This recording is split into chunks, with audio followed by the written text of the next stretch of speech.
வணக்கம் நண்பர்களே, நான் உங்கள் பாலாஜி எலைஸ் பவிஷ்யமார். குரு வணக்கத்துடன் இன்றைக்கி டாபிக் உள்ள போவோம். இன்றைக்கி நம்ம பார்க்க போகிறது என்ன அப்படின்னா, 2025 வரக்கூடிய ராகு கேது பெயர்ச்சி அப்படின்றது தான். இந்த ராகு கேது பெயர்ச்சியில் இப்போது ஒரு முதல் 5 நிமிஷம் இது இன்ட்ரடக்ஷன், புரியுதுங்களா? எல்லா ராசியினரும் இதை பார்க்கணும். கண்டிப்பாக பார்த்ததுக்கப்புறம் உங்களுடைய ராசி அந்த எந்தெந்த இடத்துல டைம் லைனில் இருக்குன்றது டிஸ்கிரிப்ஷனில் நான் போட்டிருப்பேன். அதுக்கப்புறம் நீங்கள் போய் பார்க்கலாம், புரியுதுங்களா? ஆனால் இந்த முதல் 5 நிமிஷத்தை தவற விட வேண்டாம், அதாவது தவிர்க்க வேண்டாம், சரியா? சரி. ஸோ இப்போ இந்த ராகு கேது பெயர்ச்சி எப்போ நடக்குது அப்படின்னு பார்த்தோன்னா, வருகின்ற 18 மே 2025 ராகு கேது பெயர்ச்சி நடக்க போகுது. இந்த ராகு கேது பெயர்ச்சி நடக்கும் பொழுது அது எத்தனை மாதங்கள் அல்லது காலங்கள் அப்படின்னு பார்த்தீங்கன்னா 18 மாதம் ராகு கேது பெயர்ச்சி இருக்கும். அதாவது இந்த ராகு இந்த கும்பத்தில் 18 மாதங்கள் இருப்பார் அப்படின்றது தான். அதே இந்த ராகு இந்த கும்பத்தில் 18, கேது இந்த சிம்மத்தில் 18 மாதம் இருப்பார் அப்படின்றது தான் ராகு கேது பெயர்ச்சி. சரி, யார் யாரெல்லாம் இந்த ராகு கேது பெயர்ச்சியில் மிக மிக கண்டிப்பாக அப்படியே சரியாக வரும், நான் சொல்கிறது அப்படியே நடக்கும், அல்ல அதே மாதிரி நமக்கு பாசிட்டிவாக இருக்கும், நெகட்டிவாக இருக்கும், யாரெல்லாம் ஃபஸ்ட்டு பயப்படணும் பயப்படக்கூடாது அப்படின்றத பார்த்துருவோம். உதாரணத்துக்கு, யாருக்கெல்லாம் ராகு தசை வரப்போகுது, யாருக்கெல்லாம் ராகு புக்தி நடக்க போகுது, யாருக்கெல்லாம் ராகுவோடைய அந்தர காலங்கள் புக்தின்னு வச்சுக்கோங்க. ஏன்னா பொதுவாக 1.5 வருஷன்றது ஒரு பெரிய விஷயம். ஸோ அதனால் ராகு தசை அல்லது ராகு புக்தி நடப்பவர்களுக்கு. ஸோ அப்போ ராகு தசை யாருக்கு நடக்க போகுது அப்படின்னு பார்த்தீங்கன்னா, இந்த இடத்துல பரணி, பூரம், உத்திராடம், அதாவது சுக்கிரனுடைய நட்சத்திரத்தில் பிறந்த நீங்கள், சுக்கிரனுடைய நட்சத்திரத்தில், அதாவது பரணி, பூரம், உத்திரம், அப்போது மேஷம், சிம்மம் மற்றும் தனுசு, இந்த 3 ராசிக்கு மெயினாக வரும். இதுலேயும் ஒரு சில பேனா வரும் அப்படின்னா அதனுடைய அர்த்தம் என்ன அப்படின்றதும் வரும். இந்த ராகு கேது பெயர்ச்சி அப்படின்றது உங்களுக்கு ஒரு நல்ல பலனை கொடுக்க போதோ இல்லை உங்களுக்கு பலனை அவயோகமாக செய்ய போகுதோ, அதை நீங்கள் எப்படி கணக்கிடணும்னா, ஒரு 25 வயசுலேருந்து அந்த ராகு தசை இருக்கணும், இல்லை ஒரு 30 வயசுலேருந்து ராகு தசை ஆரம்பித்து இருக்கணும், இப்பொழுது நடந்து கொண்டு இருக்கணும், அந்த மாதிரியான அமைப்புகள் அப்படி வச்சுக்கோங்க. அப்போது இந்த நட்சத்திரத்தில் 3வது பாதத்திலிருந்து பிறந்தவர்களாக இருக்கலாம்.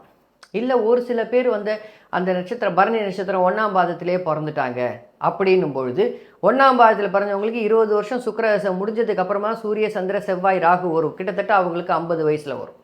ஸோ அப்போ பேசிக்காக என்ன எடுத்துக்கணும்னா, யாருக்கெல்லாம் ராகு தசை நடக்குதோ அல்லது யாருக்கெல்லாம் ராகு புக்தி நடக்குதோ, அதே மாதிரி யாருக்கெல்லாம் கேது தசை நடக்குதோ, நான் சொல்கிறது புரியுங்க, யாருக்கெல்லாம் கேது தசை நடக்குதோ, யாருக்கெல்லாம் கேது புக்தி நடக்குதோ, உதாரணத்திற்கு குருவோடைய நட்சத்திரத்தில் பிறந்த உங்களுக்கு கேதுவோடைய புக்தி தசை வரும், கண்டிப்பாக வரும். ஒரு பருவ காலத்தில், நான் சொல்கிறது ஒரு 30-40 வயசுலேருந்து 45 வயசு பருவ காலத்தில் வரும். ஸோ அப்போ அதனுடைய அமைப்பு என்ன அப்படின்னு பார்த்தீங்கன்னா, இங்கே கிட்டத்தட்ட புனர்பூசம், குருவுடைய நட்சத்திரம் இங்கே என்ன இருக்குது, பூரட்டாதி, அதுக்கப்புறம் புனர்பூசம், அதுக்கப்புறம் விசாகம், இந்த 3 நட்சத்திரம். அப்போ இந்த ராசி, அதுக்குள்ளே இருக்கக்கூடிய ராசி அப்படின்னு பார்த்தீங்கன்னா மீன ராசியாக இருக்கலாம், மிதுன ராசியாக இருக்கலாம், அதுக்கப்புறம் பார்த்தீங்கன்னா கடகராசியாக இருக்கலாம், அதுக்கப்புறம் துலா ராசியாக இருக்கலாம், அதுக்கப்புறம் விருச்சிக ராசியாக இருக்கலாம். இவங்களுக்கெல்லாம் கண்டிப்பாக வரும். அதே மாதிரி சனியோடைய தசையில் பிறந்திருந்தால் கூட உங்களுக்கு வரும். ஆனால் கரெக்டாக ஒரு பலனை கொடுக்கக்கூடிய வயதில் வருமா அப்படின்னு பார்த்தீங்கன்னா கொஞ்சம் அர்லியராகவே வந்துடும். ஏன்னா சனி தசை, அதுக்கப்புறம் புதன் தசை ஒரு 30-35 வயசில் வந்துடும். சனி தசையில் பிறந்தவங்களுக்கும் வரும், 35 வயசில் வந்துடும், 35-40 வயசுக்குள்ளே வந்துடும். அதே மாதிரி குருவோடைய நட்சத்திரத்தில் பிறந்திருந்தாலும் வந்துடும். ஓகே, ஸோ இந்த ராசிகள்லாம் கண்டிப்பாக இது சரி. இது அமைப்பு. அடுத்த அமைப்பு என்ன அப்படின்னு பார்த்தீங்கன்னா, முக்கியமாக உங்களுடைய ஜாதகத்தில் ராகு எத்தகைய ஆதிபத்திய காரகத்துவங்களையும் கேது எத்தகைய ஆதிபத்திய காரகத்துவங்களையும் தொடர்பில் இருக்காருன்றது ரொம்ப ரொம்ப முக்கியம். பொதுவாகவே மீன ராசிக்கு குரு சுக்கிர தொடர்பை ராகுவோ கேதுவோ பெற்றிருந்தால் இப்படி வச்சுப்போம், அதாவது சுப தொடர்பு அப்படின்வாங்க. என்னை பொறுத்த மட்டும் நான் நிறைய விஷயத்தில் கான்ட்ரடிக்டிங். உதாரணத்திற்கு ரிஷப துலாம் லக்னத்திற்கு மற்றும் ரிஷபராசி அல்லது துலா ராசிக்கு ராகுவோ கேதுவோ குரு சுக்கிர தொடர்பை பெறக்கூடாதுன்னு சொல்லுவேன். ஏன் அப்படின்னா அவங்க 2 பேரும் 6 8ஆம் அதிபதியை பெறக்கூடாது. அங்கே சுபத்துவம் அப்படின்றது 2வது நிலையாக மாறிடும் அல்லது 3வது நிலையாக மாறிடும் அப்படின்றத நீங்கள் புரிஞ்சுக்கணும். இதே மாதிரி தான் ராகுக்கும் சுபத்துவம் அப்படின்னு பார்த்துட்டு நீங்கள் குரு சுக்கிர தொடர்போடு இருக்குன்னா பாவம் அவர் கடக்க கோடி ரூபாயை விட்டுட்டு உக்காந்துக்கிட்டு இருப்பார். ஸோ அந்த மாதிரியான நிலைமைகளில் உங்களை கொண்டு விட்டுவிடும். வெறும் சுபத்துவம் அப்படின்றத மட்டும் வச்சு ராகு கேதுவியோ கணிக்காதீங்க.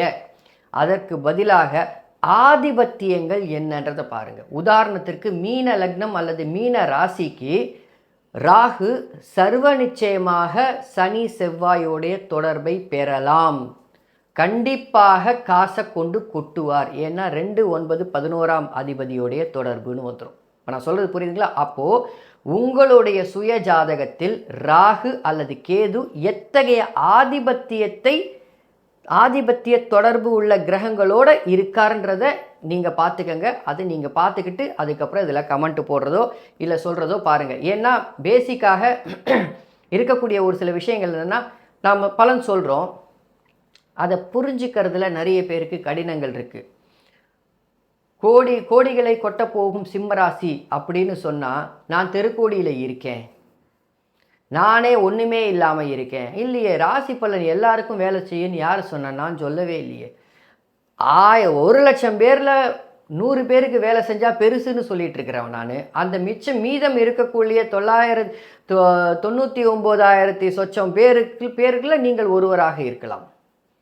ஏன்னா நான் அந்த வீடியோ போடும் பொழுது அந்த வீடியோவுக்கு பேக்ரவுண்டில் ஒரு ஹாரோஸ்கோப்பு பார்த்துட்டு அந்த ஜாதகம் சொன்னதுக்கப்புறமா தான் அந்த வீடியோவே போட்டேன். ஏன்னா அவர் கோடிகளில் ரீட் பண்ண போகிறார். அதை நான் அவர்கிட்ட ப்ரெடிக்ட் பண்ணி சொன்னேன். அதுக்கப்புறம் எனக்கு இன்னும் 2 ஜாதகங்கள் அந்த வீடியோவை பார்த்துட்டு, சார் நானே இப்படி தான் இருக்கேன், எனக்கும் கோடியில் இப்போ வரக்கூடிய நிலைமையில் இருக்குது அப்படின்னார். ஆமாம் சார் வரும் அப்படின்னு. ஸோ நடக்குது, பலன் நடக்காமல் இல்லை. ஆனால் ரொம்ப சதவீதம் ரொம்ப கம்மியாக இருக்குன்றத மைண்டில் வச்சுக்கோங்க. ஸோ இது எதுக்கு சொல்கிறேன், இவ்வளோ வீடியோ ஏன் போடுறேன்னா, இப்போ நான் சொல்ல போகிற அமைப்புகள் உடனே உங்கள் ஜாதகத்தில் பொருந்தி வரணுன்றது இல்லை, சில பேருக்கு கண்டிப்பாக பொருந்தியும் வரலாம் அப்படின்றது தான் சொல்ல வரேன். சரியா?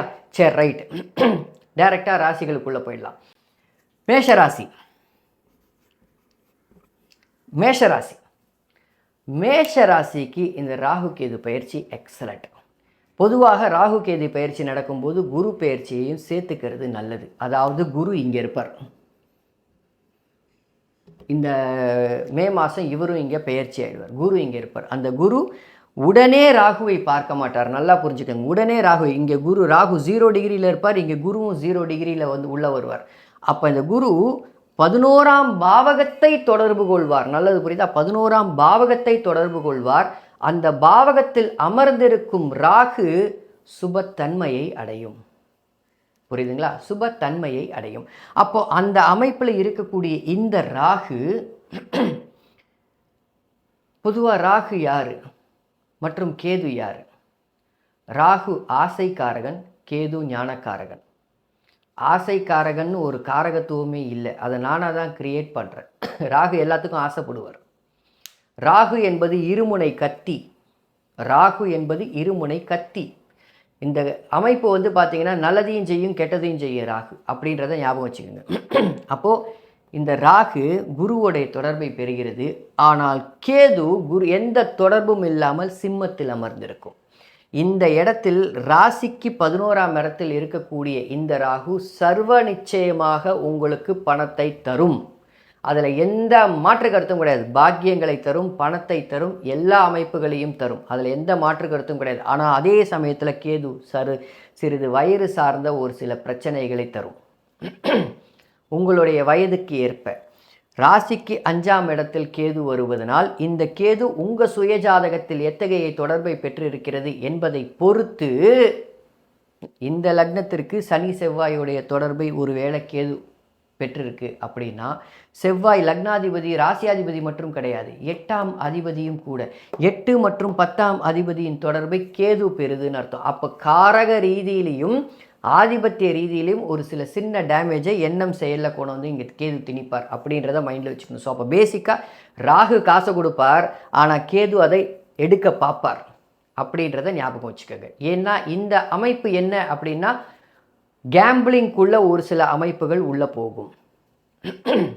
புரியுதுங்களா? கேம்பிளிங்குள்ள ஒரு சில அமைப்புகளுக்குள்ள உங்களுடைய எண்ணம் செயல் போகிறதுக்கு உண்டான அமைப்பு. கேம்பிளிங்னா என்ன? ஷேர் மார்க்கெட்டு, ஓகே, சீட்டு பிடிக்கிறதுன்னு சொல்லுவோம்ல. குருவோடைய காரகம் சீட்டு பிடிக்கிறது, சீட்டு தள்ளி எடுக்கிறது, சீட்டு பிடிக்கிறது, வட்டிக்கு விடுதல், வட்டியோடைய அமைப்பு. அந்த சமயத்தில் எண்ணம் ஜாஸ்தியாக போகும். But no doubt about it, இந்த மேஷராசிக்கு உண்மையிலேயே யோகம், அதில் எந்த மாற்று கருத்தும் கிடையாது அப்படின்றத ஞாபகம் வச்சுக்கோங்க. ஓகே, ஸோ அப்போ மேஷராசியோடைய அமைப்புகளில் ஒரு சில பேருக்கு இப்போ சனியையும் சேர்த்துக்கங்க. சனி இங்கே வரார், புரியுதுங்களா? சனி இந்த இடத்துல வரார். சனி இங்கே வரும் பொழுது உங்களுக்கு, அதாவது ராசிக்கு 7.5 சனியாக ஆரம்பிக்க போகிறார். அப்படின்னும் பொழுது சனி இங்கே வரும்பொழுது விரயச்சனி எப்பவுமே காசை கொடுக்கும். ஏன்னா அது அப்புறம் பிடுங்கிறதுக்கு, ஜென்மத்தில் வரும்போது பிடுங்கிறதுக்கு. ஸோ அப்போ விரயசனி காசு கொடுக்குன்னா இப்போ உங்களுக்கு காசு வரும். சேமித்து வைக்க பாருங்கள், புரியுதுங்களா? சேமித்து வைக்க பாருங்கள், அதில் எந்த மாற்று கருத்தும் கிடையாது. ஓகே, ஏன்னா குரு வந்து தன்னுடைய வீட்டையே பார்ப்பார், 12ஆம் வீட்டையுடைய ஆதிபத்தியமும் அவர் தான் அப்படின்றத ஞாபகம் வச்சுக்கோங்க. ஸோ அப்போ மேஷ ராசி அப்படின்னும் பொழுது மேஷ ராசிக்கு உண்மையிலேயே நான் கொடுக்கக்கூடிய மதிப்பெண் இந்த ராகு கேது பெயர்ச்சி அப்படின்னு வரும்பொழுது பார்த்தீங்கன்னா கண்டிப்பாக ஒரு 65லேருந்து 75 மார்க்கு 100% தருவேன். 75 மார்க் தருவேன். ஏன்னா நல்லாவே இருக்குது மேஷராசிக்கு. சரி, அடுத்தது ரிஷபம். ரிஷபராசி. ரிஷபராசிக்கு பார்த்தீங்கன்னா குரு 8ஆம் அதிபதி. இந்த குரு 8ஆம் அதிபதியாக இருக்கக்கூடிய குரு ராசிக்கு 10ல் ராகு வருது. அவர் 8ஆம் வீட்டையே பார்க்க போகிறார். மற்றும் ராசிக்கு 4ல் கேது வரக்கூடிய அமைப்பு. இந்த அமைப்பு உங்கள் வேலையில் ஒரு மாற்றத்தை கொடுத்து இருக்கிற இடத்துலேருந்து வெளியில் நகர்த்த போகிறார் இந்த ராகு கேது. 4ஆம் வீடு சுகஸ்தானம்னு சொல்லப்படுது. அப்போ 4ஆம் வீடு சுகஸ்தானம்னு சொல்லப்படுது, படிப்புன்னு சொல்லப்படுது. ஸோ அப்போ யாருக்கெல்லாம் ஒரு உதாரணத்துக்கு நீங்களே வந்து சூரியனுடைய நட்சத்திரத்திலையோ இல்லை சந்திரனுடைய நட்சத்திரத்திலையோ பிறந்திருக்கீங்கன்னு வச்சுப்போம். இல்லை வேண்டாம், செவ்வாயோடைய நட்சத்திரத்தில் பிறந்திருக்கீங்கன்னு வச்சுப்போம். அப்போ என்ன வருது? இந்த இடத்துல பிறந்தோன்னா செவ்வாயோடைய மிருகசீட நட்சத்திரத்தில் பிறந்திருக்காங்கன்னு வச்சுப்போம். ஒரு உதாரணத்துக்கு மிருகசீட நட்சத்திரத்தில் பிறந்திருக்காங்க. அப்போது படிக்கிற காலகட்டத்தில் ராகு தசை வருது. அப்போ இந்த படிக்கிற காலகட்டத்தில் வரக்கூடிய இந்த ராகு தசை என்ன பண்ணும் அப்படின்னா படிப்பிற்காக தன்னுடைய 4ஆம் வீட்டு செயலை இங்கே கேது செய்வார். படிப்பிற்காக வெளிநாட்டுக்கோ இல்லை வெளி மாநிலத்துக்கோ போகக்கூடிய அமைப்புகளில் கொண்டு வந்து விடுவார். வேலை செய்கிறவங்களுக்கு வேலையில் ஒரு மாற்றத்தை கொடுப்பார், கண்டிப்பாக கொடுப்பார். இந்த குரு ராசிக்கு 2ல் அமர்ந்து 10ஆம் இடத்தோட தொடர்பு கொள்வதால், புரியுதுங்களா? ஒரு 5 நிமிஷத்தில் ஒவ்வொரு ராசிக்கும் எல்லாத்தையும் கவர் பண்ண முடியாது. முடிஞ்ச வரைக்கும் புல்லட் பாயிண்ட்ஸில் ஒரு 3-4 பாயிண்ட்ஸ் தான் என்னால் கவர் பண்ண முடியும் அப்படின்றத ஞாபகம் வச்சுக்கோங்க. ஸோ இப்போ இந்த குருவுடைய பார்வை வேலை அமைப்புகளில் சூப்பர். மற்றும் இந்த ராகுவிற்கு உங்கள் சுய ஜாதகத்தில் எந்தெந்த கிரகங்கள் தொடர்பில் இருக்கிறதோ அதனுடைய காரகத்தையும் இவர் செய்வார். உதாரணத்துக்கு சொல்கிறேன், ஒரு உதாரணத்திற்கு உங்கள் சுய ஜாதகத்தில் இந்த 10ஆம் பாவகத்தில் சனியும் சூரியனும் இருக்கார். குரு பார்க்குறார். எழுதி வச்சுக்கோங்க. இப்போ நீங்கள் வேலையை விட்டுருவீங்க, எழுதி வச்சுக்கோங்க. இந்த ஏப்ரல் மாதம் முடியறதுக்குள்ளே உங்களுடைய வேலையை நீங்கள் ராஜினாமா பண்ணிடுவீங்க, இல்லை வேலையை விடணுன்ற எண்ணத்தில் நீங்கள் இருப்பீர்கள். இதுதான் அந்த கிரகத்தின் மீது ராகு செல்லும் பொழுது எத்தகைய பலனை தரார்னு. அது போயிட்டு வேறு வேலை கிடச்சி போகக்கூடிய அமைப்புகள். ஸோ ஆக ரிஷப ராசிக்கு வேலை மற்றும் வெளிநாடு செல்லுதல், வெளி மாநிலம் செல்லுதல் அப்படின்ற அடிப்படையில் எடுத்தீங்கன்னா சூப்பராக இருக்குது. 80% கூட கொடுப்பேன், புரியுதுங்களா? 80% கொடுப்பேன். ஆனால் இது பொதுவாக பார்த்தீங்கன்னா உங்களுடைய சுய ஜாதகத்தையும் சேர்த்து பார்க்க வேண்டும் அப்படின்றத ஞாபகம் வச்சுக்கோங்க. சரி, அடுத்தது மிதுனம். மிதுனத்துக்கு ராசியிலேயே குரு வரார். 7ஆம் அதிபதி ராசியிலேயே வரக்கூடிய அமைப்பு மற்றும் 9ஆம் இடத்தில் இருக்கக்கூடிய ராகுவை பார்க்க போகிறார். அப்பாவை விட்டு பிரிய போகிறீங்க அப்படின்னா என்ன, கல்யாணமாக போகுது, அவ்வளவுதான். பெண்ணாக பிறந்திருந்தால் சரியான திருமண வயதில் இருந்தால் அப்பாவை விட்டு புகுந்த வீட்டுக்கு போகக்கூடிய அமைப்பை இந்த ராகு செய்து கொடுப்பார். மற்றும் 7ஆம் வீட்டை தொடர்பு கொள்ளக்கூடிய இந்த இவர் செஞ்சு கொடுப்பார், குரு செஞ்சு கொடுப்பார். இந்த குரு பயிற்சிக்கு அப்புறம் இந்த ராகு கேது பயிற்சி குரு பயிற்சியில் செஞ்சு கொடுப்பார். இது நடக்கும். உங்கள் சுய ஜாதகத்தில் இத்தனை நாள் ராசிக்கு அல்லது லக்னத்துக்கு 7ஆம் இடத்தில் இருந்து உங்களுடைய திருமணத்தை தடை பண்ணி வச்சு கொண்டிருந்த இந்த குரு இல்லை இந்த ராகு செய்வார். புரியுதுங்களா? அந்த தடையை நீக்கி உங்களுக்கு திருமண அமைப்புகளை கொடுப்பார். யாரெல்லாம் அம்மாவிடம் பிரச்சனையாக இருந்ததோ, அம்மா கிட்ட பேசாமல் இருந்ததோ, அம்மாவிடம் சண்டை போட்டு கொண்டு இருந்தீர்களோ, இல்லை அம்மா கிட்ட நான் எனக்கு ஒரு கருத்து வேறுபாடு, மாமியார் மாமனாரை சப்போர்ட் பண்ணி அம்மாவை ஒதுக்கி வச்சுட்டு இருந்தீங்களோ, இவங்க எல்லாம் இப்போ அம்மானா என்னன்றது புரிஞ்சு நீங்கள் இந்த ராகு கேது அமைப்பில் சேருவீங்க. அம்மாவுடன் சிநேகமாவீங்க.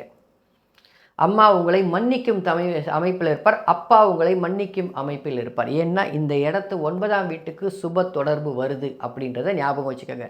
யாருக்கெல்லாம் குடும்பம் உங்களுடைய சுய குடும்பத்தில் விரிசல் விட்டு பிரிஞ்சு இருக்கீங்களோ அவங்கெல்லாம் சேர போகிறீங்க. இந்த ராகு கேது பயிற்சி நல்லா இருக்குது. பொதுவாகவே எல்லா ராசிக்குமே இந்த ராகு கேது பயிற்சி சாதகமான பலனை தரப்போகுது. ஏன்னா ராகு குருவுடைய தொடர்பில் வருது அப்படின்றது உங்கள் சுய ஜாதகத்தில் நீங்கள் எப்படி இருக்குன்றதை பார்த்துக்கலாம். புரியுதுங்களா? ஆனால் மனம் ஒரு விதத்தில் கலக்கமடையும். இந்த ராகு கேது பயிற்சியில் மிதுனத்துக்கு மனம் ஒரு விதத்தில் கலக்கமடையும். இங்கே 2 விஷயத்தை செய்வார். 10ஆம் அதிபதியும் குரு தான், 7ஆம் அதிபதியும் குரு தான்.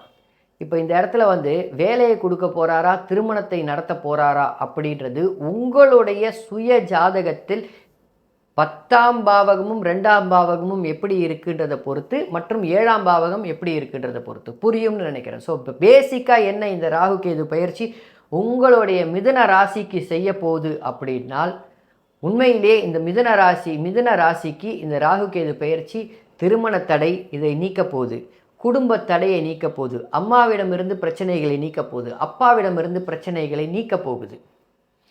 மனைவியிடம் பேசாமல் இருந்த நீங்கள் பேச போறீங்க. மனைவி என்கிட்ட சண்டை போட்டுக்கிட்டாங்க சார், பேசுறதே இல்லை, 10 நாளாக பேசலை அப்படின்னு சொன்ன மனைவி அல்லது கணவன் இந்த ராகு கேது பயிற்சி ஆன உடனே பேசுவாங்க. அதாவது ரொம்ப சிம்பிள். 18 டிசம்பர் மாதம், இப்போ மே மாதம் 19ஆம் தேதி இல்லை 18ஆம் தேதியே பேச்சுவார்த்தை, ரைட்டு சரி போங்க எல்லாம் வாழ்க்கையில் நடக்காதா அப்படின்னு மன்னித்து விடக்கூடிய அமைப்பில் வரும். அதனால் இந்த மிதுனத்திற்கு நான் கொடுக்கக்கூடிய மார்க்கு 75 மார்க்கு கொடுப்பேன் மிதுனத்துக்கு. புரியுதுங்களா? உண்மையிலேயே நன்றாக இருக்குது. சரி, அடுத்து கடகம்.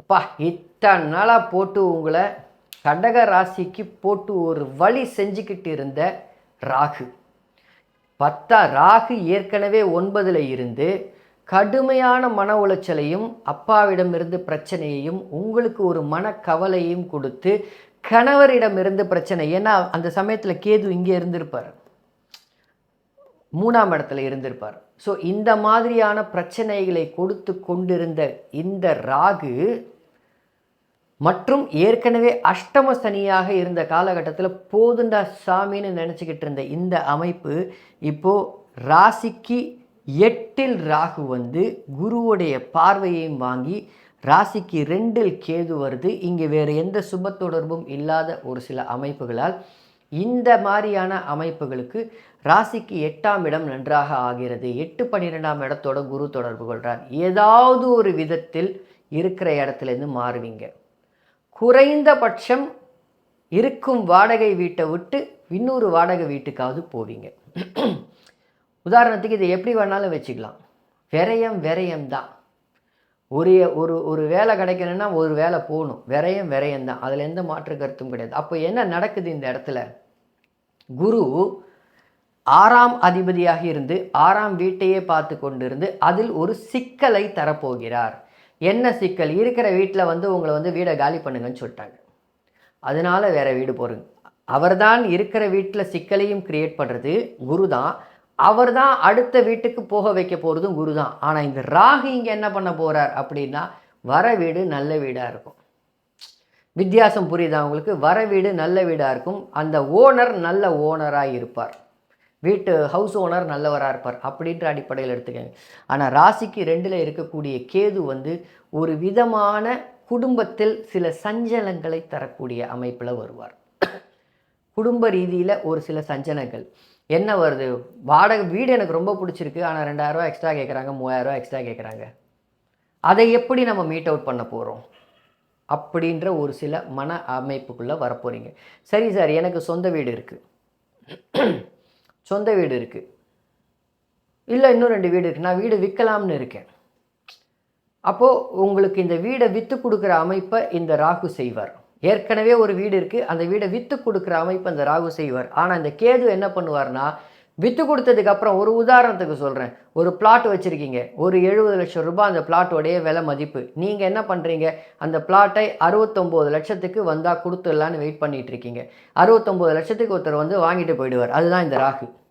ஆனால் இந்த கேது என்ன பண்ணுவார்னா, நீங்கள் வாங்கிட்டு போனதுக்கப்புறம் ஒருத்தர் வருவாங்க, சார் நான் 72 லட்சம் தரேன் சார்னு வரும்.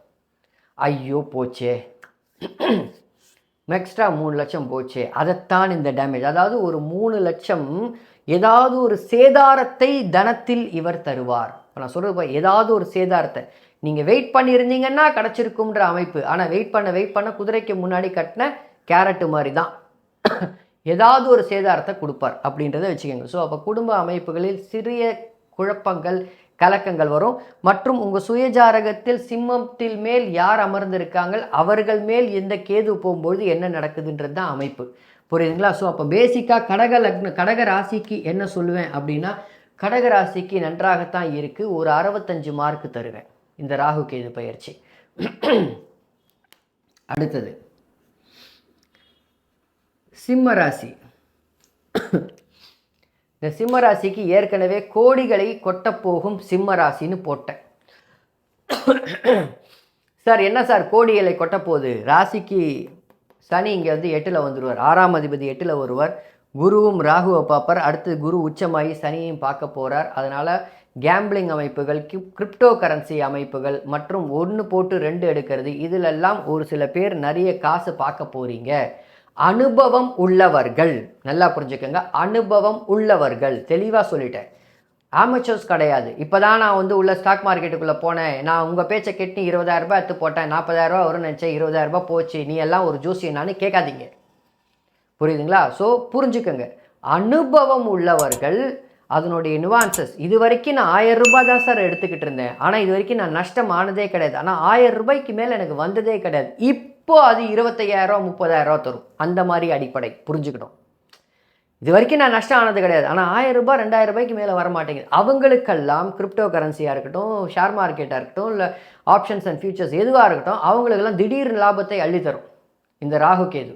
ஸோ இங்கே இருக்கிற அமைப்பு, இருக்கிற இடத்துலேருந்து வெளிநாட்டுக்கு அமைப்பு போகக்கூடிய அமைப்பு, வெளி மாநிலத்தில் இன்வெஸ்ட்மெண்ட், வெளிநாட்டில் இன்வெஸ்ட்மெண்ட். ஸ்டாக் மார்க்கெட்டில் யூஎஸ் மார்க்கெட்டில் இருக்கேன், நான் வந்து இந்தியா மார்க்கெட்டில் இருக்கேன், யூஎஸ் மார்க்கெட்டில் இன்வெஸ்ட் பண்ணுறேன்னு சொல்கிறாங்க பார்த்தீங்களா, அது இந்த சிம்ம ராசிக்கு நடக்கும். யூஎஸ் மார்க்கெட்டில் இன்வெஸ்ட் பண்ணுறது, அதுக்கப்புறம் ஜப்பான் மார்க்கெட்டில் இன்வெஸ்ட் பண்ணுறது, யூரோப் மார்க்கெட்டில் இன்வெஸ்ட் பண்ணுறதுன்னு அந்த இன்வெஸ்ட்மெண்ட்டை பெருக்கக்கூடிய அமைப்புகளில் இந்த சிம்ம ராசிக்கு இருக்கும். சிம்ம ராசிக்கு ஏற்கனவே அஷ்டம சனி நடக்குது. சிம்ம ராசிக்கு மட்டும் கோடிகளை கொட்டப்போகும் அஷ்டம சனின்னு போட்டிருப்பேன், அதை போய் பாருங்கள், ரொம்ப டீட்டெயில்டாக சொல்லியிருப்பேன். சரியா? அடுத்தது ஸோ அப்போ சிம்ம ராசிக்கு எப்படி இருக்கும்? சர்வ நிச்சயமாக இந்த ராகு கேது பயிற்சி இந்த 18 மாதம் ஓரளவுக்கு நன்றாகவே இருக்கும், பெரிய பாதிப்புகள் இருக்காது. ஆனால் ஸ்கூல் படிக்கிற பசங்க சேர்க்கை சரியில்லாமல் போகும். இதை பாயிண்ட்டை வந்து நான் கோடிகளை கொட்டப்போகும் சிம்மராசின்னு சொல்லும் பொழுது இதெல்லாம் சேர்க்க வேண்டாம்னு நினச்சேன். பட் பொதுவாக ராகு கேது பயிற்சி அப்படின்னு வரும்பொழுது படிக்கிறவங்க எல்லாத்தையும் சொல்ல முடியாது, ஏதாவது 1-2 கண்டிப்பாக கரெக்டாக சொல்லக்கூடிய அமைப்புகளில் வருவோம். ஆனால் இப்போது சிம்மராசிக்கு படிக்கிற பசங்களுக்கு சிம்மராசி வருது, சரியான காலேஜ் பருவத்தில் இருக்காங்க, காலேஜில் இருக்காங்க, அந்த மாதிரியான சிம்மராசிக்கு வருது. அவங்களுக்கு சேர்க்கை சரியில்லாமல் இருக்கும், நண்பர்கள் சரியில்லாமல் இருப்பாங்க. இந்த மாதிரி சேர்க்கைன்னு சொல்கிறோம் பார்த்தீங்களா, ஏன்னா ராசிக்கு ராசிக்கு இது சிம்மம், ராசிக்கு 7 ராகு வந்து 8ஆம் அதிபதியுடைய பார்வையில் இருக்கார். மற்றும் ராசிக்கு 8 வேற சனி போக போகிறார். அப்போ என்ன ஆகுது? சேர்வார் சேர்க்கை இல்லை. காதல் வரும் சார், காதல் வரும். காலேஜில் இருக்கிற பசங்களுக்கு காதல் வரும். அவ்வளோதான், ஒரே வார்த்தையில் முடிச்சிட்டேன். காலேஜில் பசங்களுக்கு கண்டிப்பாக காதல் வரும், தேவையில்லாத பழக்கம் வரும், சீக்கிரமாக திருமணம் பண்ணிக்கொண்டுன்ற எண்ணம் வரும். இதெல்லாம் காலேஜ் படிக்கிறவங்களுக்கு, இல்லை காலேஜை விட்டு உடனே வெளியில் வந்தவங்களுக்கு காதல் மூலமாக. சரியா? சரி, அடுத்தது கன்னிராசி. இந்த கன்னிராசிக்கு 7ஆம் அதிபதி 6ஆம் வீட்டில் இருக்கக்கூடிய ராகுவை பார்க்குறார். கேது 12ஆம் இடத்துல வரார். இந்த கேது விரயத்தை செய்வார். ராகுவை விட்டுருங்க, ஒரு சைடு ராகுவை விட்டுருங்க, கேது விரயத்தை செய்வார். ஏன் கேது விரயத்தை செய்வார்? கேது 12ஆம் இடத்தில் இருக்கார், எந்த சுப தொடர்பும் இல்லாமல் இருக்கார். 12ஆம் இடத்தில் கேது இருக்கும்போது மோட்சஸ்தானம் சார் அப்படின்னு சொன்னீங்கன்னா இல்லை, அவர் இருப்பது சிம்ம வீட்டில் இருக்கார். சிம்ம வீட்டில் சர்ப்ப கிரகங்கள் எதுவுமே இருக்கக்கூடாது. அதாவது ராகுவும் இருக்கக்கூடாது, கேதுவும் இருக்கக்கூடாது. அது வந்து தடையை கொடுக்கும். எந்த மாதிரியான? அது பேசிக்காகவே ஒளி இருக்கக்கூடிய பாவகத்தில் இருள் இருக்கக்கூடிய அமைப்பு வரக்கூடாது. ஆனால் இந்த கேது பரவாயில்லை, ராகுவை விட கேது பரவாயில்லை. நான் சொல்கிறேன், ராகுவை விட கேது பரவாயில்ல அப்படின்ற அமைப்பில் எடுத்துக்கணும். அப்படி அந்த இடத்துல ராகுவோ கேதுவோ இருந்தால் சுப தொடர்பு இருக்கணும். பாயிண்ட்டு இதுதான் முக்கியம். அப்போ இந்த இடத்தில் சில மருத்துவ விரயங்களை கொடுப்பார். ஒரு சில கன்னிராசிக்கு திடீர்னு வயிறு சரியில்லாமல் போகும், அஜீரண கோளாறாக இருக்கும், வயிறு சரியில்லாமல் போகும். எடுத்து பார்த்தீங்கன்னா சார் உங்களுக்கு அல்சர் சார் அப்படின்வாங்க. இந்த மாதிரி மருத்துவ செலவுகளை இந்த கேது கொஞ்சம் இழுத்து விடுவார் அப்படின்றது தான் இதில் இருக்கக்கூடிய ஒரு சில உண்மைகள். அது எல்லாருக்கும் இருக்குமா சார்? இருக்காது சார், எல்லாருக்கும் இருக்காது. ஆனால் சர்வ நிச்சயமாக 1,00,000 பேரில் பார்த்தீங்கன்னா ஒரு 10 பேர் 20 பேருக்கு கண்டிப்பாக வரும் அப்படின்றதுல மாற்று கருத்தே கிடையாது. கண்டிப்பாக கேது கொடுப்பார். சரி, ஏன் சார் இதை வந்து வைத்து மருத்துவ செலவுன்னு? 6ல் உட்காந்துட்டு இருக்கிறத குரு பார்க்குறார். இந்த குரு யாராக பார்க்குறாருன்றது மிக மிக முக்கியம். இந்த குரு 7ஆம் அதிபதியாகத்தான் பார்க்குறாரா? இல்லை சார், 4ஆம் அதிபதியான சுகஸ்தானாதிபதியாகவும் பார்க்குறார். தன் சுகம் அப்படின்னு நினைக்கக்கூடிய சுகஸ்தானாதிபதியாக பார்க்குறார். அப்போது உங்களுடைய சுகஸ்தானத்தை தொடர்பு கொண்டு மற்றும் அவர் ராகுவையும் பார்க்கும்போது ராகு 6ஆம் வீட்டை கெடுத்த பிறகுதான் அவர் குருவுடைய பார்வையில் வரார். 6ஆம் வீட்டில் சுபத்தன்மை இருக்குது, அதுக்கு மேலே வரார். 6ஆம் வீட்டை இருளாக்கி அதுக்கு பின் குருவோடைய தொடர்பு இந்த இடத்துல வருது அப்படின்ற அடிப்படையில் இந்த ராகு பிரச்சனை. ஏன் பிரச்சனை? கூட மற்ற கிரகத்தையும் எடுத்து பாருங்கள், சனி இங்கே வந்துடுவார்.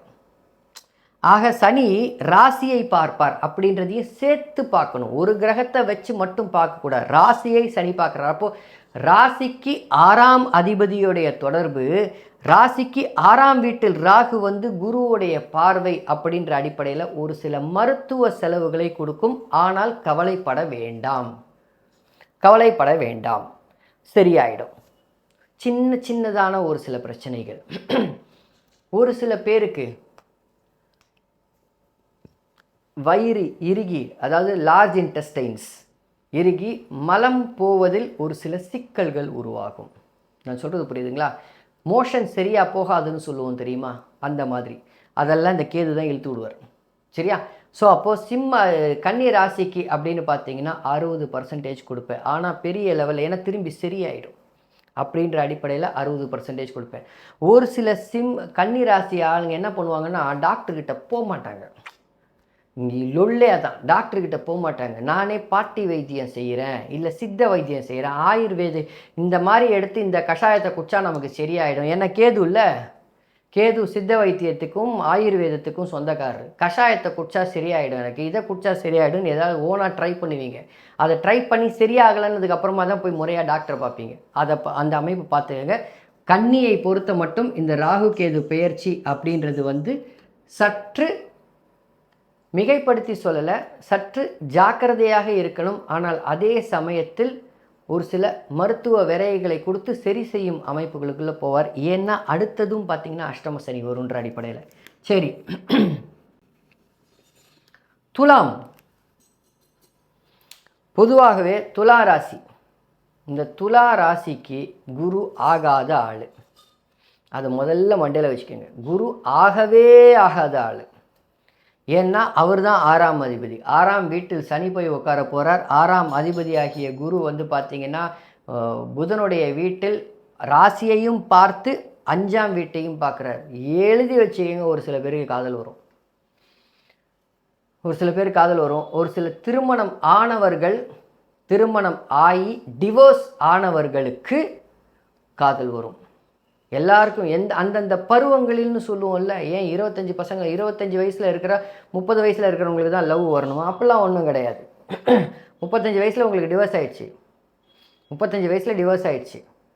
ராசிக்கு 10ஆம் அதிபதியாகிய சந்திரனை குரு பார்த்து, நல்லா புரிஞ்சுக்கங்க, ராசிக்கு 10ஆம் அதிபதியாகிய சந்திரனை குரு பார்த்து அவர் 6ஆம் அதிபதியாகி மற்றும் 5ஆம் வீட்டையும் கனெக்ட் பண்ணி மற்றும் 5ஆம் அதிபதி 6இல் போய் மறைந்து இருக்கும் பொழுது நீங்கள் செய்கிற வேலை பார்க்குற இடத்துல ஒரு சில டிவோர்ஸ் ஆனவங்க, ஒரு சில பேருக்கு அவங்களுக்கு 2வது திருமண அமைப்புகளை ஏற்படுத்தி கொடுப்பதற்கு இந்த குரு ஆயத்தம் ஆவார்.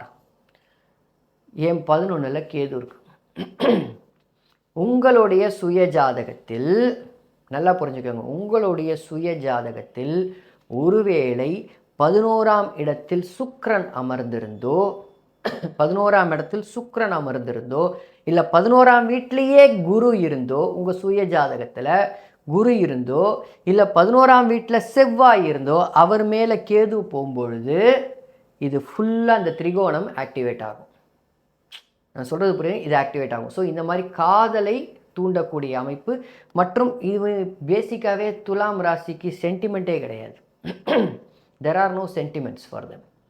ஸோ அப்போ தான் அவங்களுக்கு காதல்னா என்னன்னு தெரியும். அண்ட் இந்த சமயத்தில் 5இல் ராகு உட்காரும்பொழுது சில சாஸ்திர சம்பிரதாயங்களுக்குள்ளே போவீங்க. என்ன சாஸ்திர சம்பிரதாயம்? ஒரு சில பேர் நாராயணியம் படிப்பீங்க. நாராயணியம் படிக்கிறதுன்றது அவ்வளோ ஈஸி கிடையாது. அவ்வளோ உடனே டக்குன்னு வந்துடும் நாராயணியம். இந்த காலகட்டத்தில் டக்குன்னு வந்துவிடும் நாராயணியம். ஏன்னா சனியும் பார்த்தீங்கன்னா போய் குருவோடைய வீட்டில் உட்காரார், அந்த குரு வந்து பார்க்குறார். அப்போது சாஸ்திர சம்பிரதாயத்தில் இருக்கிறவங்க,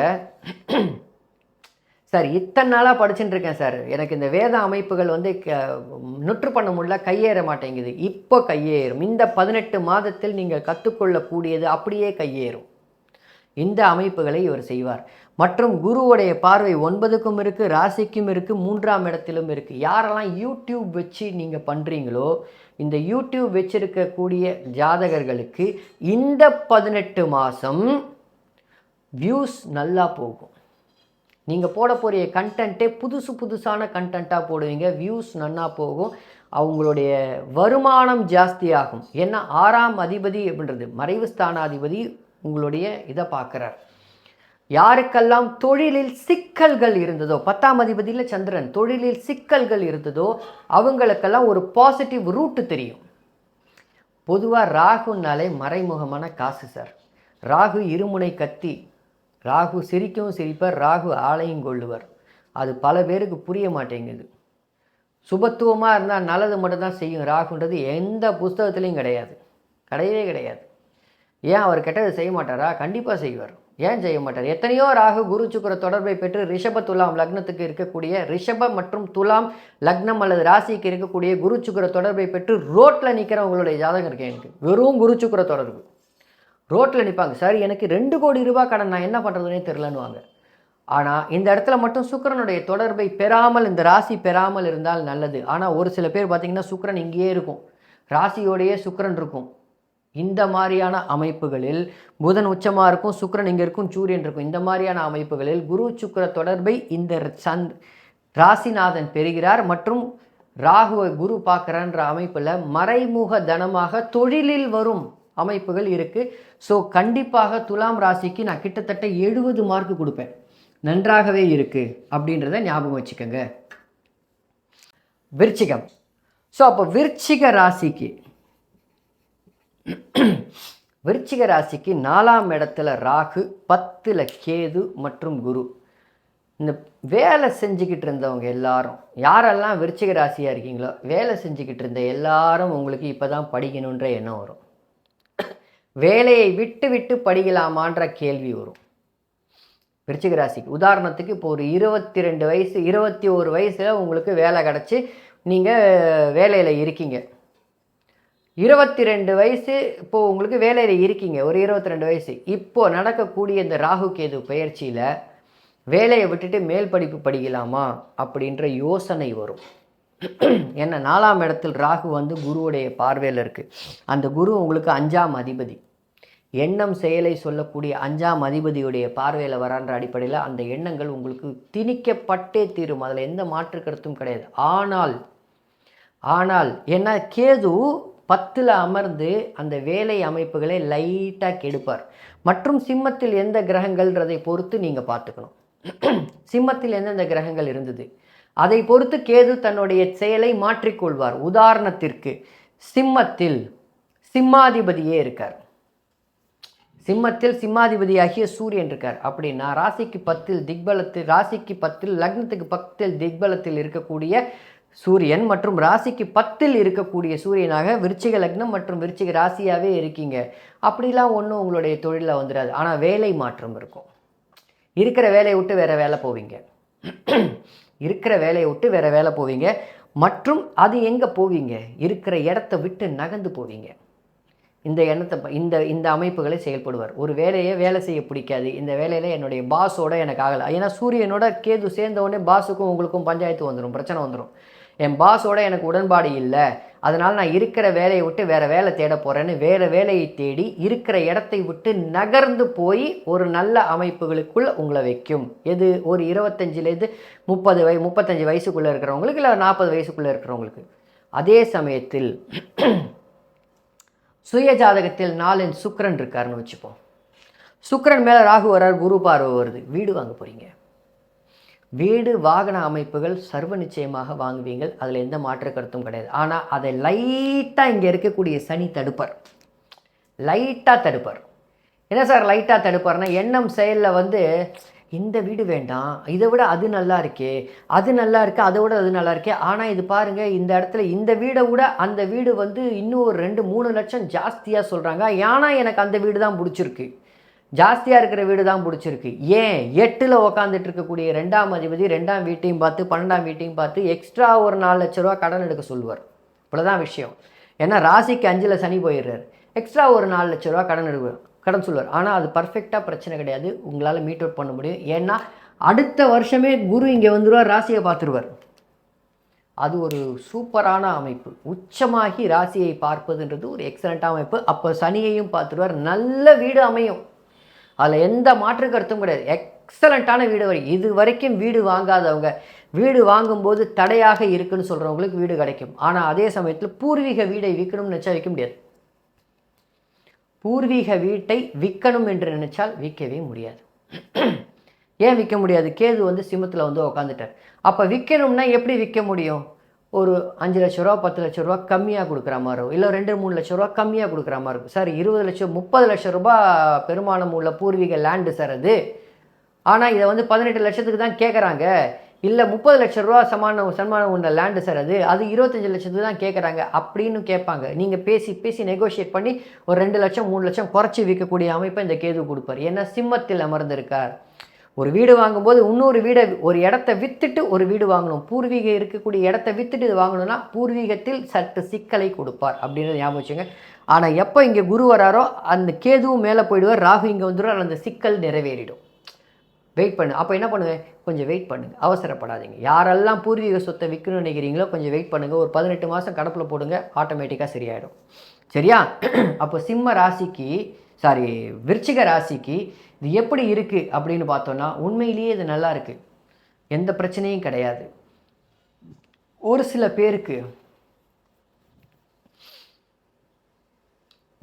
பேருக்கு தாயை குறை சொல்லி தாயை குறை சொல்லி மாமியாரை தூக்கி வைத்து பேசியவர்கள். நல்லா புரிஞ்சுக்கங்க.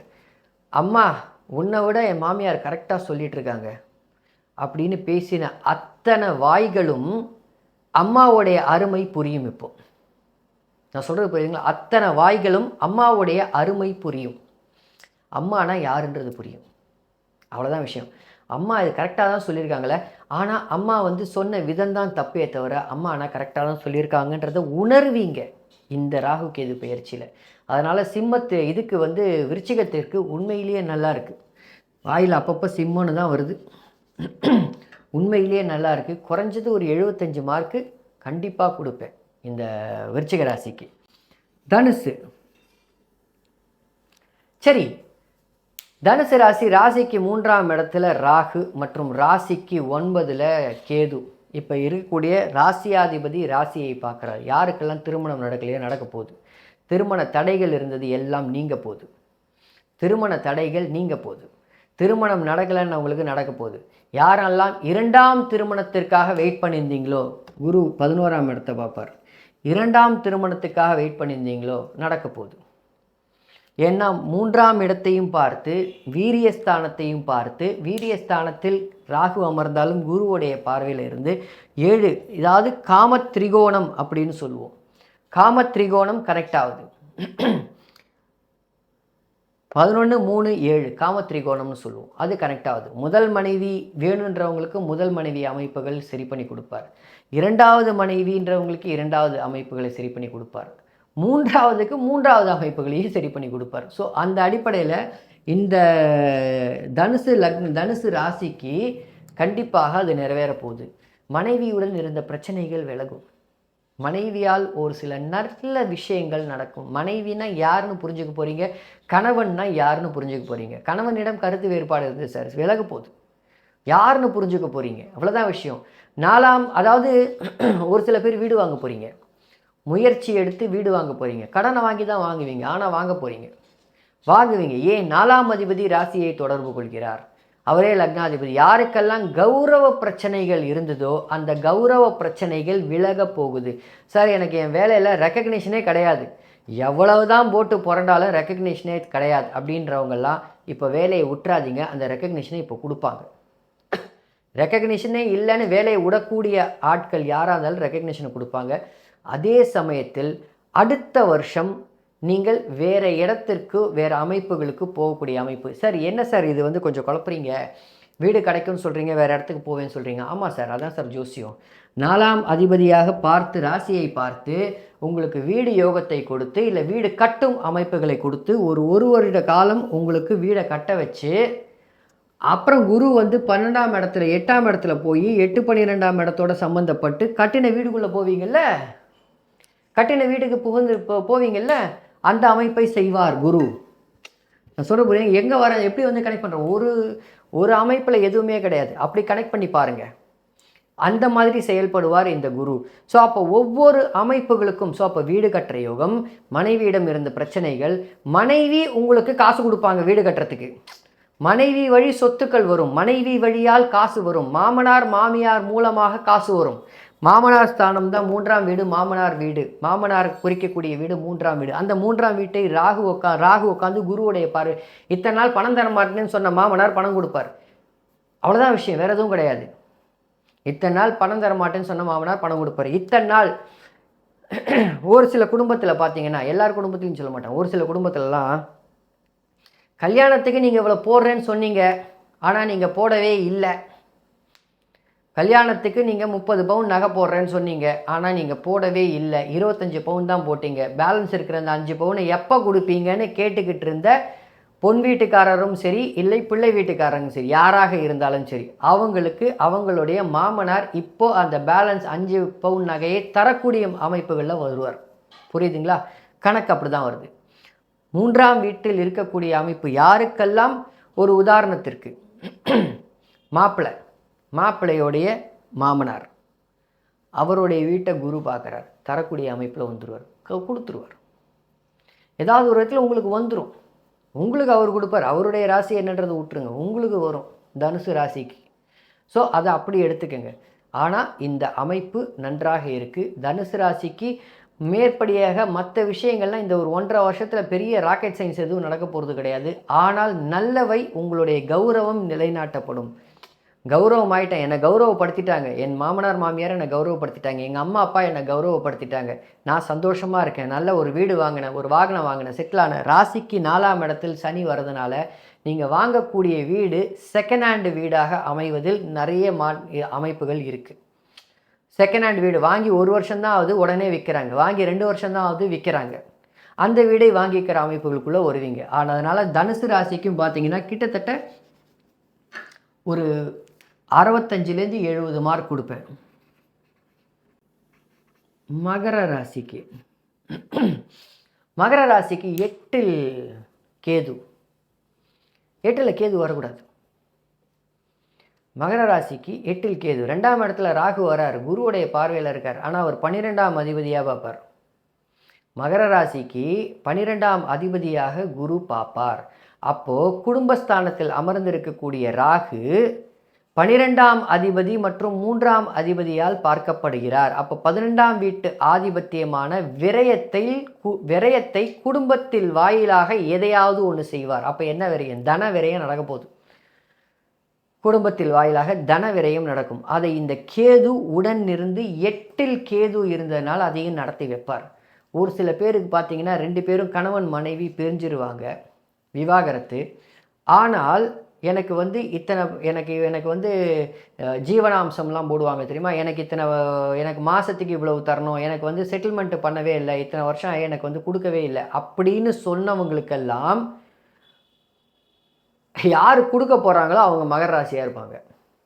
நான் சொல்கிறது புரியுதுங்களா? யார் கொடுக்க போகிறாங்களோ திருமணமாகி பிரியுது, விவாகரத்தாகுது, அந்த விவாகரத்துக்குள் இருக்கக்கூடிய ஒரு சில சிக்கல்கள் வரக்கூடியது இந்த மகர ராசிக்கு இருக்கும். தன விரயங்கள் நடக்க போகுது.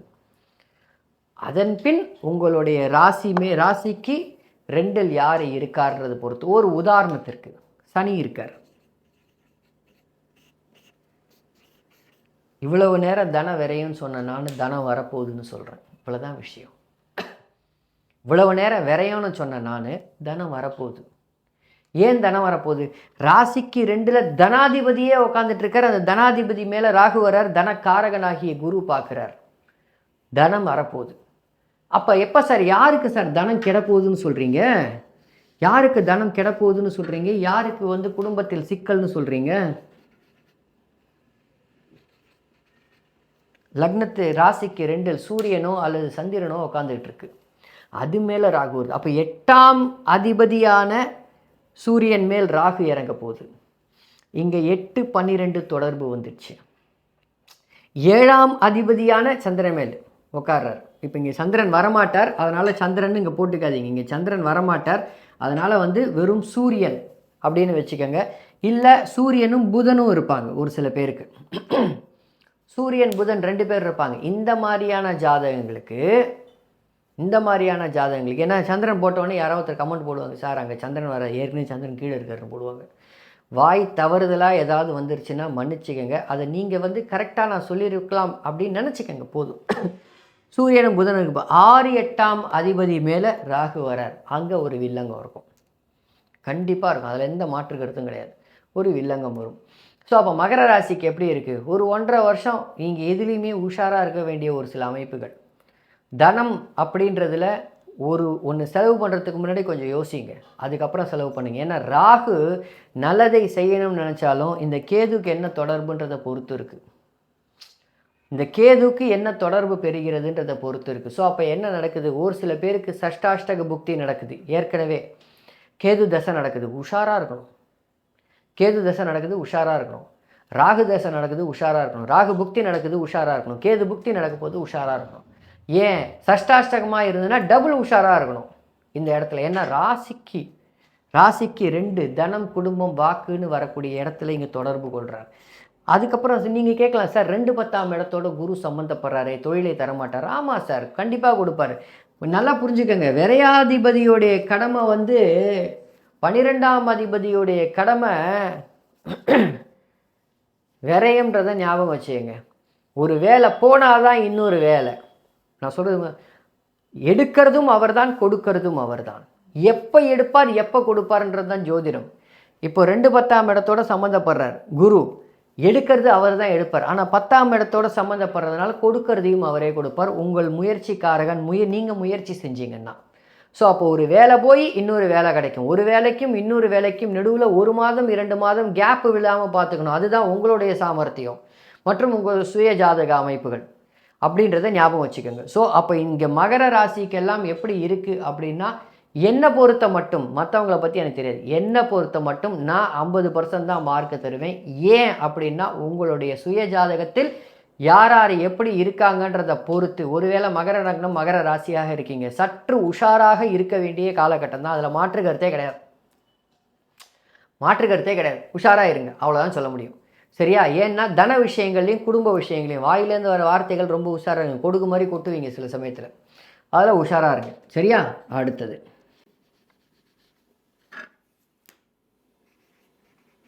கும்பராசி. எப்பா இந்த கும்பராசி தான் பெரும் கஷ்டம். ஜென்மசனி வேற, ஐயோ இப்போ ராசி மேலே ராகு இறங்குது, கவலையே படாதீங்க. 2ஆம் அதிபதி மற்றும் 11ஆம் அதிபதி மகாதன யோகத்தில் பாதியை வைத்து கொண்டிருக்கக்கூடிய ஆதிபத்திய காரகன் ஆகிய குரு. மகாதன யோகம் அப்படின்றது 2-11, மகாதன யோகம்ன்றது 2, 9, 11ஆம் அதிபதிகள் அல்லது பாவகங்களோட தொடர்பு கொள்ளணும். 2 மற்றும் 11ஆம் அதிபதியான குரு 11ஆம் பாவகத்தை தொடர்பு கொண்டு மற்றும் 9ஆம் பாவகத்தை தொடர்பு கொண்டு, நான் சொல்கிறது புரியுங்க, ராசிக்கு 9 தொடர்பு கொண்டு மற்றும் 11 தொடர்பு கொண்டு இந்த மாதிரி இருக்கும் பொழுது அப்போ ராகு ராசி மேலே வராரு, குருவுடைய பார்வையில் பார்க்குறாரு. சூப்பராக இருக்கும்.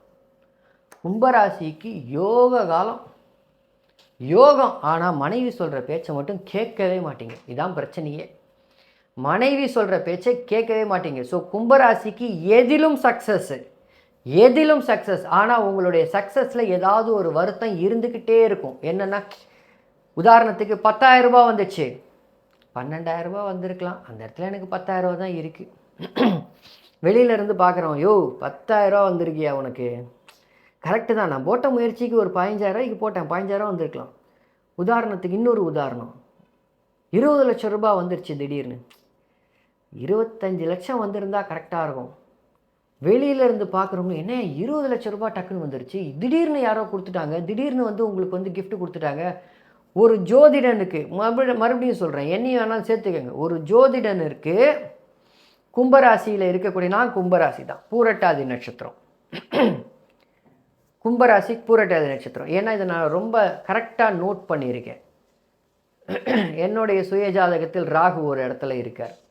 ஒரு தொடர்பு கிடைக்கும் பொழுது, சந்திரனுடைய தொடர்பும் குருவுடைய தொடர்பும் கரெக்டாக ஒரு தருணத்தில் கிடைக்கும் பொழுது, ஒரு ஜோசியம் எனக்கு என்னுடைய கன்சல்டிங் ஃபீஸை விட 5 மடங்கு கன்சல்டிங் ஃபீஸ் அவங்களா போட்டாங்க.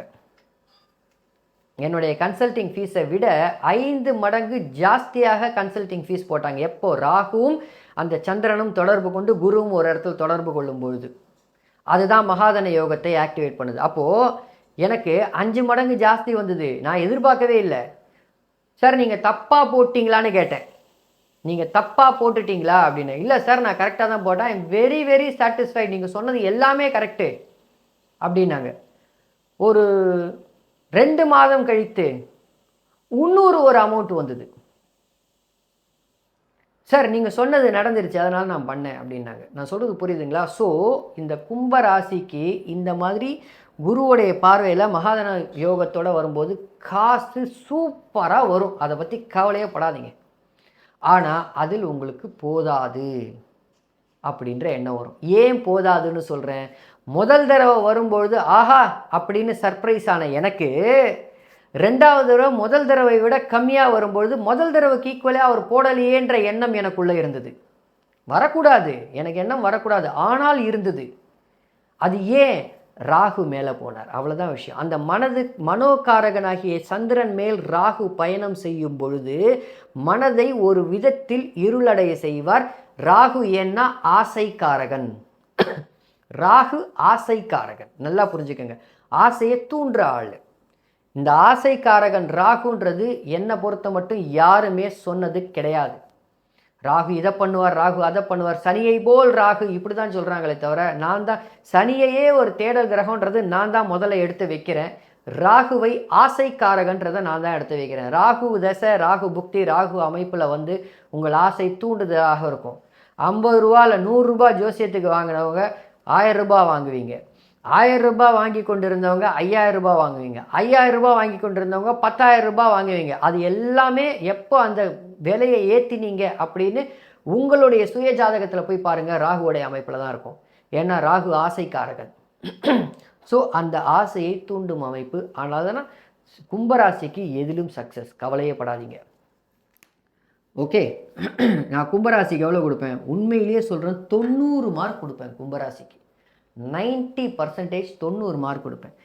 இறுதியாக மீனராசி.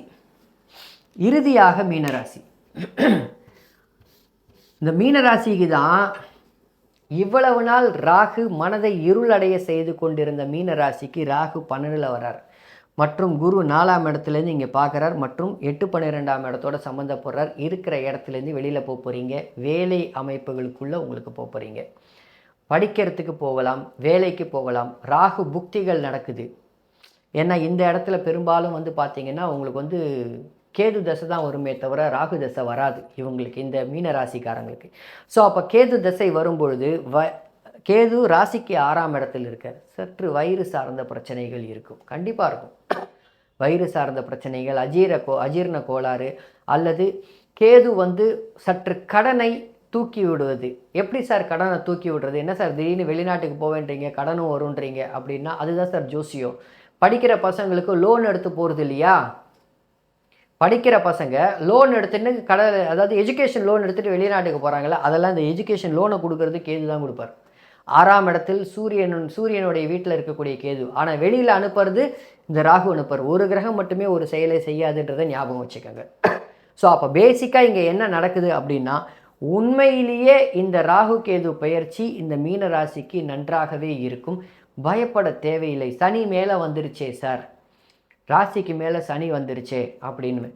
இப்போ பேசிக்காக ராசியிலேயே ஜென்ம சனியாக இருக்கே அப்படின்னா, ஜென்ம சனியில் வெளிநாட்டு யோகத்தை தரப்போகும் ஜென்ம சனின்னு ஒரு வீடியோ போட்டிருப்பேன், போய் பாருங்கள். ஓகே, இன்னும் நிறைய பேர் அதை பார்க்கலன்னு நினைக்கிறேன். வேணா அந்த லிங்க்கை நான் வேணால் இந்த டிஸ்கிரிப்ஷனில் போடுறேன். சிம்மராசிக்கு கோடிகளை கொட்ட போகும் ஜென்ம அஷ்டம சனின்றதையும் நான் லிங்க்கை போடுறேன். ரெண்டுத்தையும் எடுத்து போய் பாருங்கள். பேசிக்காக என்ன அப்படின்னா, இந்த ராகு இது நாள் வரைக்கும் ஒரு தன்னம்பிக்கையை கொடுக்காமல், ஒரு தைரியத்தை கொடுக்காமல் மீனராசிக்கு வச்சிருந்ததில்ல, அந்த தைரியமும் தன்னம்பிக்கையும் திரும்பி ரீகெயின் பண்ண போகிறீங்க. ஆனால் at the cost of what அப்படின்னா, டாலரன்ஸ் லெவல் கம்மியாயிடும். டாலரன்ஸ் லெவல் கம்மியாகும்னா என்னப்பா? ஒரு குழந்தை ஒரு பொருள் எடுத்து கீழே போடுது. டாலரன்ஸ் லெவல் ஜாஸ்தியாக இருக்கும்போது அந்த பொருள் எடுத்து மேலே வச்சுட்டு குழந்தை இப்படி பண்ணக்கூடாதுப்பா அப்படின்னுவீங்க. 2வது வாட்டி போடுது, திருப்பி பண்ணாது. 3வது வாட்டி போடுது, திருப்பி பண்ணாது. அந்த மாதிரி ஒரு 10 வாட்டி பண்ணதுக்கப்புறம் 11வது வாட்டி சனினே தயவுசெய்து அதை எது போடாத அப்படின்னுவீங்க. இதுதான் டாலரன்ஸ் லெவல் கம்மியாகுதுன்னு சொல்கிறது. அந்த கடைசியில் இந்த வார்த்தை சனினேன்னு வருது பார்த்தீங்களா? ஏன்னா ராசி மேலே சனி போகிறார். சனியனேன்ற வார்த்தைகள், காதில் கேட்க முடியாத ஒரு சில வார்த்தைகள், சனியோடைய காரக வார்த்தைகள், இதெல்லாம் யூஸ் பண்ணக்கூடிய அமைப்புகளில் வருவீங்க. அந்த டாலரன்ஸ் லெவல் மட்டும் கம்மியாகும். ஆனால் இருக்கிற இடத்துலேருந்து நகர்த்துறதுக்கு உண்டான வழி நடக்கும். வெளிநாட்டு யோகம் நடக்கும். வெளிநாட்டு யோகத்தில் போய் உங்களுக்கு இருக்கக்கூடிய அமைப்புகள் நடக்கும். அந்த மாதிரி சகல அமைப்புகளிலும் இந்த ராகு செய்வார். ஆனால் கேது, உங்கள் சுயஜாதகத்தில் கேது தசை நடக்குதா, கொஞ்சம் ஜாக்கிரதையாக இருக்கணும்.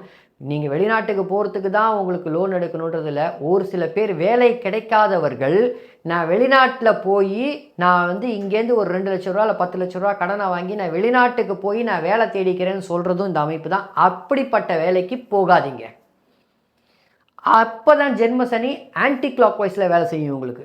இந்த ராகு உங்களை அனுப்பி விட்டுட்டு கேது கெடுத்து விடுவார். ஏற்றி விட்டு அழகு பார்க்குறவன், புரியுதுங்களா? ராகு ஏற்றி விட்டு அழகு பார்ப்பான். கேது ஸ்ட்ராங்கான கனெக்ஷன் ஆகி போச்சுன்னா அங்கேயே நின்றுக்கோன்னு சொல்லிட்டு சிரிச்சுக்கிட்டே இருப்பார். ஸோ அதாவது இதை எப்படி சொல்லணும்னா, ஒரு கிரகம் சுபத்துவமாக இருக்குன்னா அந்த கிரகம் சிரிச்சுக்கிட்டே இருக்காது. கடைசி வரைக்கும் எதையாவது ஒரு வேலை செய்யும். பொதுவாகவே சிரிச்சுக்கிட்டே இருக்கிற ஆளை நம்பக்கூடாதுன்னுவாங்க. என்னப்பா அவன் எப்போ பாரு சிரிச்சுக்கிட்டே இருக்கான்னு. ஸோ அந்த கிரகத்துக்கு சுப கனெக்ஷன் இருக்குது, சுப தொடர்பு இருக்குன்னா அந்த கிரகம் சிரிச்சுக்கிட்டே இருக்கும் கடைசி வரைக்கும்ன்றதுக்கு அர்த்தம் கிடையாது. அதை மட்டும் மைண்டில் வச்சுக்கோங்க. ஸோ அப்போ பேசிக்காக இங்கே என்ன நடக்க போகுது, ஆதிபத்திய காரகத்துவத்தை தான் இந்த ராகு தரப்போகிறார். மற்றும் 10ஆம் வீட்டு ஆதிபத்தியம் மற்றும் லக்ன ஆதிபத்தியத்தை இந்த ராகு வாங்குறார். அதனால் இந்த ராகுக்கு நல்லதை செய்யக்கூடிய அமைப்புகள் 10ஆம் வீட்டு தொழில் அமைப்புகள், வேலை அமைப்புகளுக்காக வெளியில் தள்ளக்கூடிய இந்த ராகு, ஆனால் அது அவருடைய மறுமுனையான கேது என்ன, வேறு சுப தொடர்புகள் இல்லாத ஒரு காரணத்தினால இந்த கேது 6ஆம் வீட்டை இருளடைய செய்து 6ஆம் வீட்டு ஆதிபத்தியத்தை செய்ய ஆரம்பிப்பார். கடன் மூலமாக, வம்பு மூலமாக, வழக்கம் மூலமாக.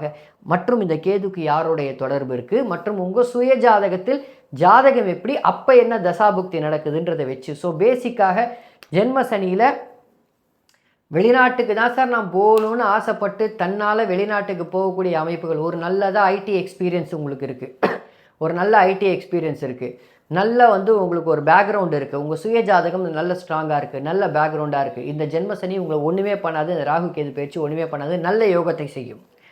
மாறாக ஏற்கனவே நான் கஷ்டப்பட்டுக்கிட்டு இருக்கேன் அப்படின்றவங்களுக்கு இன்னும் கொஞ்சம் ஏற்றி விட்டு அழகு பார்க்கும். உஷாராக இருக்கணும். ஏற்றி விட்டு அழகு பார்க்குதா, உங்களுடைய சுய ஜாதகம்ன்றது ரொம்ப ரொம்ப முக்கியம்.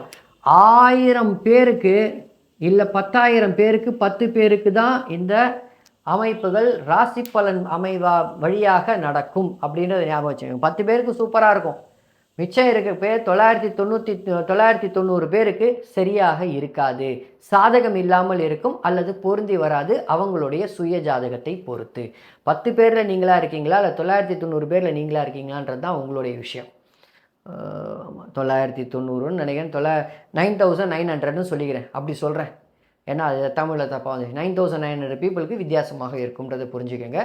இதுதான் ராகு கேது பெயர்ச்சியோடைய ஒரு சுருக்கம். உங்களுக்கு இந்த வீடியோ உங்களுக்கு பிடிச்சிருந்ததுன்னா லைக் பண்ணுங்கள், சப்ஸ்கிரைப் பண்ணுங்கள், இன்னும் 10 பேருக்கு இந்த வீடியோவை ஷேர் பண்ணுங்கள். நீங்கள் ஷேர் பண்ண தான் இந்த சேனலும் வெளியில் போகும், சப்ஸ்கிரைபர்ஸும் நீங்கள் நிறைய வருவீங்க.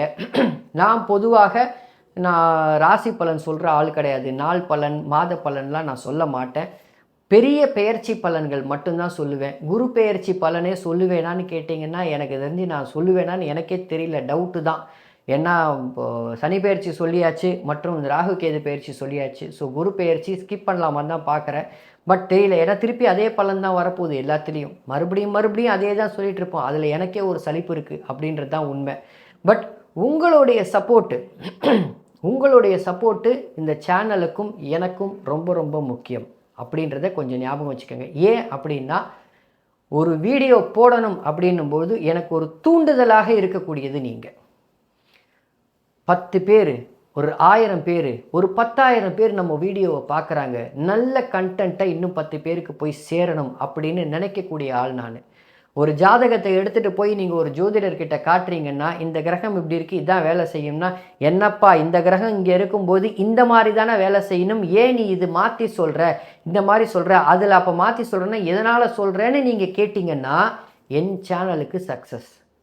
ஏன் அதைத்தான் நான் உங்களுக்கு சொல்லித்தரேன். ஏன்னா நான் போடுறது எல்லாமே கண்டென்ட் வீடியோ, உங்களை ஜோசியத்தை கற்றுக்கணும்னு நினைக்க வைக்கக்கூடிய ஒரு சில வீடியோவாக போடுறேன். நீங்கள் வெறும் இன்றைக்கி ராசி பலனை பார்த்துட்டு இன்றைக்கி எப்படி இருக்குது அப்படின்னு போகக்கூடிய வீடியோவாக இல்லாமல், அது உள்ளே இறங்கி நீங்களும் கற்றுக்கணும், உங்களுக்கும் ஒரு சில விஷயங்கள் தெரியணும் அப்படின்ற அடிப்படையில். ஸோ பிளைண்டாக கொண்டு போய் கொடுத்து இல்லாமல், இங்கே இருக்கிறதுனால இப்படி தான் செய்யும், இங்கே இருக்கிறதுனால இப்படி தான் செய்யும்ன்றது எண்ணத்துக்குள்ளே நீங்களே வரணும் அப்படின்னு கேட்க வைக்கக்கூடிய அமைப்பில் இருந்தால் தான் இந்த சேனலுக்கும் சக்ஸஸ் அப்படின்றத புரிஞ்சுக்கங்க. அடுத்த பதிவில் பார்ப்போம். நன்றி நண்பர்களே.